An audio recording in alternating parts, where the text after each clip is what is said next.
আজকের এই সুন্দর আয়োজনে আল্লাহ তাআলা আমাদেরকে সম্পৃক্ত হওয়ার অংশগ্রহণের সুযোগ দিয়েছেন। আল্লাহর কৃতজ্ঞতা জ্ঞাপন করছি, আলহামদুলিল্লাহ। আমি জুলাই শহীদদেরকে স্মরণ করছি, তাদের জন্য আল্লাহর কাছে দোয়া করছি আজকের এই প্রোগ্রাম থেকে, মাজলিস থেকে, যারা বাংলাদেশকে ফ্যাসিবাদ মুক্ত করার জন্য তাদের জীবন দিয়েছেন, তাদের রক্ত দিয়েছেন। আল্লাহ যেন তাদের সবাইকে শাহাদাতের সর্বোচ্চ মর্যাদা দান করেন, আল্লাহুম্মা আমিন। এই ফেনী জুলাই আন্দোলনের অন্যতম একটি হটস্পট ছিল। বিশেষ করে শুরু থেকেই আন্দোলনের সাথে ফেনীবাসীরা সম্পৃক্ত ছিল। বিশেষ করে 4 অগাস্ট যেদিন ছাত্রলীগ যুবলীগের গুন্ডারা অস্ত্রসহ নির্মমভাবে সারা দেশে একযোগে হামলা চালিয়েছিল, সেদিন ফেনীর মহিপালে এই ছাত্রলীগ যুবলীগের গুন্ডারা আমাদের অসংখ্য ভাইদেরকে শহীদ করেছেন। 11 জন শহীদের স্মৃতি বিজড়িত এই ফেনী জেলার যারা আমার সামনে উপস্থিত আছেন, আসলে জুলাইয়ের আলোচনা ঘন্টার পর ঘন্টা করলেও শেষ হবে না। এটার এত ডাইমেনশন, আপনি যদি এটা হিস্ট্রিক্যাল ব্যাকগ্রাউন্ড থেকে দেখেন, কোন প্রেক্ষাপট থেকে কোন প্রেক্ষাপটে এসে জুলাই এসে হয়েছে। জুলাইয়ের যদি আমরা প্রত্যেকটা পলিসি কর্মসূচি গ্রহণ, এরপর সেটা বাস্তবায়নের জন্য আমাদেরকে যে যে প্ল্যানগুলো নিতে হয়েছে, যেভাবে ডিজাইন করতে হয়েছে, যেভাবে টেকনাফ থেকে তেঁতুলিয়া পর্যন্ত আন্দোলনকে ছড়িয়ে দিতে হয়েছে, এই আন্দোলনের পলিসি মেকিং বাস্তবায়নের এই চাপটা নিয়ে বিশাল আলোচনা করা সম্ভব। এই আন্দোলনে আমাদের শহীদের রক্ত, শহীদের স্মৃতিগুলো নিয়ে একটা ঘন্টার পর ঘন্টা আলোচনা করার সুযোগ রয়েছে। এই আন্দোলনের একটা গুরুত্বপূর্ণ জায়গা ছিল স্পিরিচুয়াল পার্ট। আমরা আমাদের উপায় উপকরণ যতটুকু ছিল, যতটুকু ব্যবহার করেছি, তার চেয়ে বেশি গুরুত্বপূর্ণ ছিল আল্লাহর সাহায্য। আপনারা দেখেছেন একটু আগে এখানে একটা নাটিকা হয়েছে, এই নাটিকার একটা চিত্র দেখানো হয়েছে। একদিকে প্রচণ্ড গোলাগুলি হচ্ছে, একদিকে একজন আহত হয়ে লুটিয়ে পড়ছে, কিন্তু সেখানে যখন নামাজের সময় হয়েছে, একটা গ্রুপ আজান দিয়েছে, একামত দিয়েছে, নামাজে দাঁড়িয়ে গিয়েছে। এটা ছিল জুলাইয়ের চিত্র। জুলাইয়ের চিত্র ছিল সকলে ঐক্যবদ্ধভাবে একযোগে মাঠে নেমেছিল। আমাদের পরিচয় ছিল মাজলুম। দীর্ঘদিন যাবৎ আমাদের উপর জুলুম করা হচ্ছিল, আমাদেরকে নিষ্পেষণ করা হচ্ছিল। আমরা ন্যূনতম বাক স্বাধীনতার মাধ্যমে আমাদের প্রতিবাদটুকু করতে পারি নাই। আপনারা জানেন বাংলাদেশে কোরআনের পাখি বলা হয় আল্লামা সাইদি হুজুর, অনেকে অন্যায়ভাবে অপবাদ দিয়ে তারা ফাঁসির রায় দিয়েছিল। এই ফাঁসির রায়ের বিরুদ্ধে বাংলাদেশের জনগণ প্রতিবাদ করতে রাস্তায় নেমেছে। মাত্র 2 দিনের ব্যবধানে 100-র বেশি মানুষকে শহীদ করে দেওয়া হয়েছে।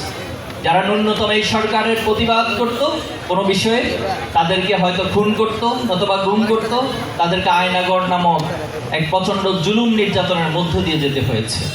এজন্য এই জুলাইয়ের একটি চিত্র হচ্ছে সব ঐক্যবদ্ধভাবে জালিমের বিরুদ্ধে দাঁড়িয়ে যাওয়ার। আজকে জুলাই বলতে আমাদের আবু সাইদের সেই আইকনিক ছবিটি সামনে আসে। তিনি দুহাত প্রসারিত করে দিয়ে বলেছিলেন যে বুকের ভিতর অনেক ঝড়, বুক পেতেছি গুলিকর। আমরা বুলেটের সামনে দাঁড়াতে জানি, আমরা নিজের জীবনকে উৎসর্গ করতে জানি, কিন্তু এরপরে বাতিলের কাছে কখনো মাথা নত করতে জানি না। এই কনসেপ্ট শিখিয়েছে আমাদেরকে ইসলাম। ইসলাম আমাদেরকে বলেছে, আল্লাহ তাআলা আমাদেরকে বলেছে, আসলিম, তুমি আত্মসমর্পণ করো। তখন আমরা আল্লাহর কাছে বলেছি আসলামতু লিরাব্বিল আলামিন। এর মর্মার্থ হচ্ছে এই দুনিয়ার কোনো ফ্যাসিবাদী শক্তি, এই দুনিয়ার কোনো জুলুমবাজের কাছে আমরা আমাদের মাথা নত করব না। আমরা আমাদের মাথা নত করব কার কাছে? এক আল্লাহ তাআলার কাছে। এবং সে আইকনিক ছবিটি দেখিয়ে দিয়েছে, যখন গুলি করা হচ্ছে, একবার গুলি করা হলো, তিনি রক্তাক্ত হলেন, কিন্তু এরপরও তিনি মাথা নত করেন নাই, ঢলে পড়েন নাই, শক্ত হয়ে দাঁড়িয়েছিলেন। যখন বারবার গুলি করা হয়েছিল, তিনি লুটিয়ে পড়লেন। সে জুলাই মানি হচ্ছে শহীদ মুগ্ধর সেই আইকনিক স্লোগান, পানি লাগবে পানি। কেউ একজন আহত হচ্ছে, সে পানি দিয়ে শুশ্রূষা করছে। জুলাই মানি একটা স্যাক্রিফাইসের মুহূর্ত। আপনারা জানেন যে একজনকে গুলি করা হচ্ছে, আরেকজন যখন তাকে উদ্ধার করার জন্য যাচ্ছে, তিনি জানেন তাকে উদ্ধার করতে যাওয়া মানেই হচ্ছে তার গায়ে গুলি লাগবে, কিন্তু তিনি তার ভাইকে উদ্ধার করতে গিয়ে নিজে গুলি খেয়েছেন। আপনারা দেখেছেন যে জুলাইতে যখন আমরা স্বাভাবিকভাবে হচ্ছে এক ভাইকে উদ্ধার করার জন্য একজন যেতেন, তিনি বলতেন যে ভাই, আপনি আমাকে নিয়ে টেনশন করতে হবে না, আপনি আরেক ভাইকে নিয়ে যান, আপনার সামনে এগিয়ে যান, আপনার সামনে এগিয়ে গিয়ে এই জুলাইকে সফল করুন, এই আন্দোলনকে সফল করুন। আমাদেরকে এই স্পিরিচুয়াল পাওয়ার স্মরণ করিয়ে দেয়। আল্লাহ রাসূলুল্লাহ সাল্লাল্লাহু আলাইহি ওয়াসাল্লামের সাথে যারা জিহাদের ময়দানে যেতেন, তারা যখন সবাই আহত অবস্থায় ছিলেন, কোনো এক আগন্তুক পানি নিয়ে আসলো, বলা হলো যে পানি আমি পান করবো না, আমার অপর ভাইকে এগিয়ে দেন। এভাবে করে সবাইকে এগিয়ে, সবাই আরেকজনকে স্যাক্রিফাইস করলো, কিন্তু দিন শেষে সবাই শাহাদাত বরণ করলো। জুলাইয়ের সেই শিক্ষাগুলো, সেই স্পিরিচুয়াল পাওয়ারগুলো, সেই আদর্শিক ভিত্তিগুলো আমাদেরকে শক্তি জুগিয়েছিল। জুলাই মানে হচ্ছে আমাদের মায়েরা বাবারা কান্না করেছিল, সন্তানকে বিদায় দিয়েছিল, মনের মধ্যে অনেক কষ্ট ছিল, মানবীয় আবেগ ছিল, কিন্তু এরপরও জালিমের বিরুদ্ধে লড়াই করার জন্য মা তার সন্তানকে পাঠিয়ে দিয়েছে। বাবা তার সন্তানকে সাথে করে নিয়ে জুলাইয়ের যে ময়দান ছিল সে ময়দানে এসেছে। জুলাই মানে আপনারা দেখেছেন একজন বোন, তিনি তার স্বামীর লাশকে স্ট্রেচারে রেখে আর্তনাদ করছিল। তিনি বলছিল যে আমার বয়স 22 বছর, আমার কি বিধবা হওয়ার বয়স হয়েছে? কত নির্মম নিষ্ঠুর সে কথা আমাদের হৃদয়ে দাগ ফুটেছে। আজকে তার স্বামীকে তিনি হারিয়ে ফেলেছেন।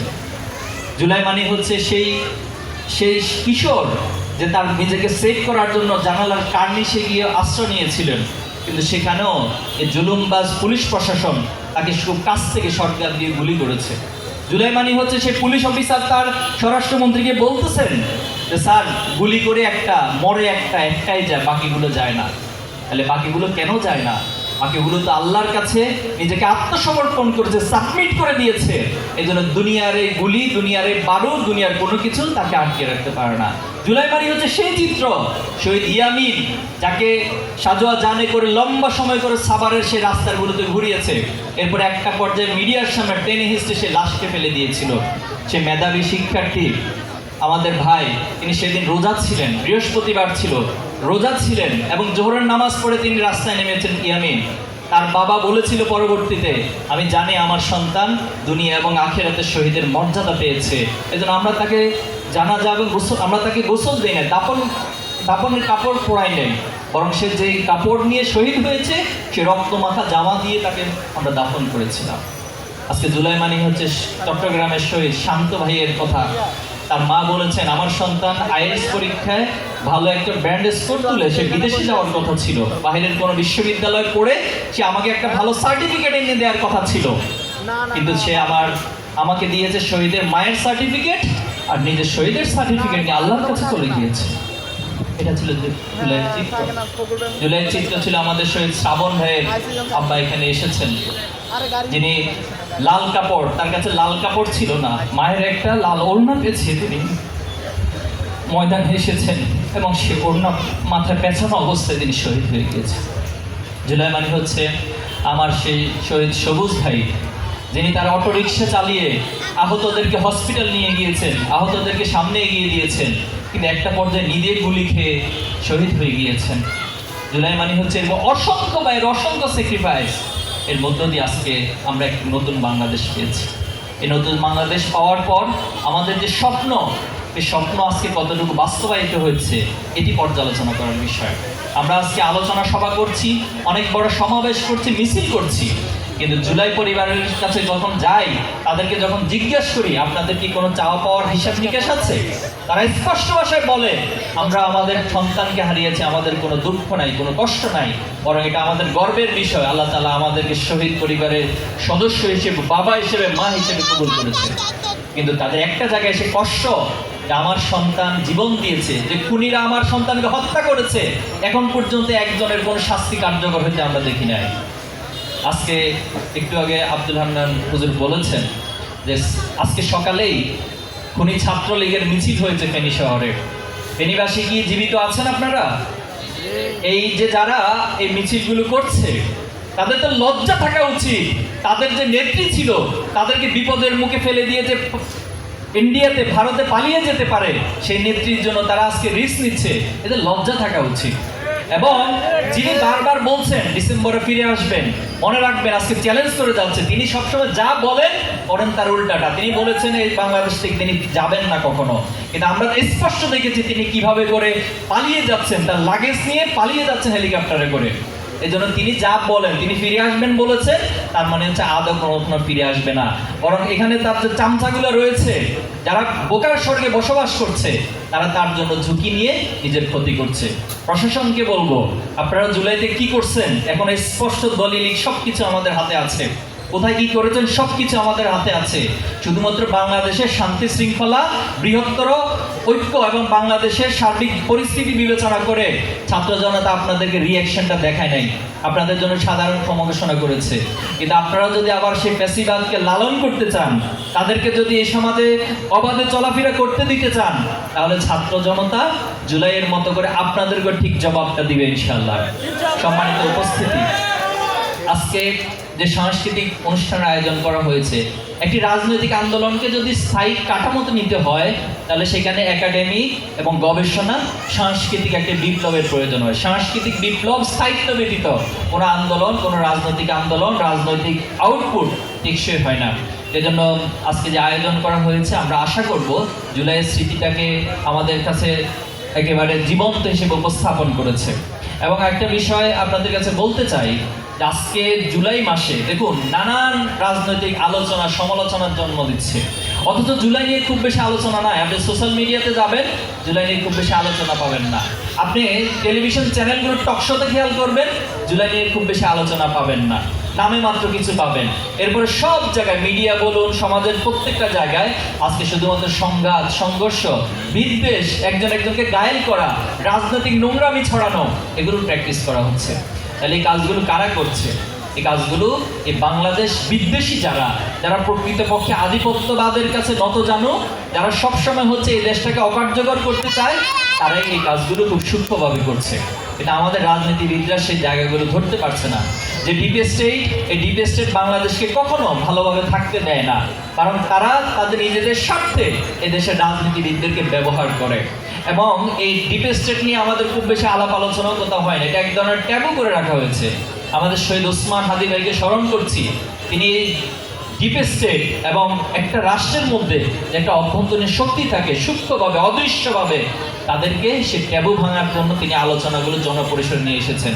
এই জন্য আমাদেরকে ডিপ স্টেট সম্পর্কে যতদিন উপলব্ধি করতে না পারবো, ততদিন আমাদের কাছে গণতন্ত্র একটি বয়ানের মধ্যে থাকবে। গণতন্ত্র শুধুমাত্র মানুষের অধিকারের বয়ানের মধ্যে সীমাবদ্ধ থাকবে। ইনসাফের হাজারো কথা, হাজারো বক্তব্য আমরা দিব, কিন্তু দিন শেষে আসলে ইনসাফ শুধু আমাদের কাছে অধরা স্বপ্ন হিসেবে থেকে যাবে। এই জন্য ডিপ স্টেটকে যতদিন এই বাংলাদেশ থেকে নির্মূল করা না যাবে, ততদিন আসলে ইনসাফ কায়েম করা সম্ভব হবে না। আসুন আমরা সকলে ঐক্যবদ্ধভাবে এই আন্দোলন দুর্বারভাবে নিজেদেরকে গড়ে তুলব এবং সকল ফেসিবাদ কিংবা নব্য ফেসিবাদ যারাই যে অবস্থায় বাংলাদেশকে অকার্যকর করতে চাইবে, আমরা তাদের বিরুদ্ধে একযোগে দাঁড়িয়ে যাব। আমরা আমাদের শহীদদের কাছে কমিটমেন্টবদ্ধ। অনেক শহীদদেরকে আমরা তাদের দাফনে, তাদের লাশকে কবরে নামিয়েছি, অনেক শহীদের রক্ত আমাদের গায়ে লেগে আছে। এজন্য আমাদেরকে নতুন করে শহীদ হওয়া, মৃত্যুবরণ করা, এগুলো নিয়ে কেউ ভয় দেখাবেন না। আমরা প্রত্যেকটা দোয়ার মধ্যে আল্লাহর কাছে এই কামনা করি, আল্লাহ তুমি আমাদেরকে শহীদ মৃত্যু দিও। আমরা শহীদের মৃত্যু চাই। এজন্য যে শহীদি প্রজন্ম, যে জুলাইয়ের প্রজন্ম, এই প্রজন্মের পালস না বুঝে যদি রাষ্ট্রকে কেউ পরিচালনা করতে চায়, তাহলে তারা ভুল করবেন এবং তারা আগের যারা ফ্যাসিবাদ ছিল তাদের পরিণতি ভোগ করতে হবে। এজন্য আমরা সবাইকে উদাত্ত আহ্বান জানাবো, আসুন সকল কিছু ভুলে জুলাইয়ের স্পিডকে, শহীদ পরিবারকে, আহত পঙ্গুত্ব বরণকারী ভাইদেরকে, জুলাই যোদ্ধাদেরকে অনুধাবন করে তাদের সে মনস্তাত্ত্বিক জায়গাকে উপলব্ধি করে আমরা এই রাষ্ট্রকে, দেশকে গড়ে তুলব। আল্লাহ আমাদের সবাইকে তৌফিক দান করুক, আমিন। আসসালামু আলাইকুম রহমতুল্লাহ ওয়া বারাকাতুহু।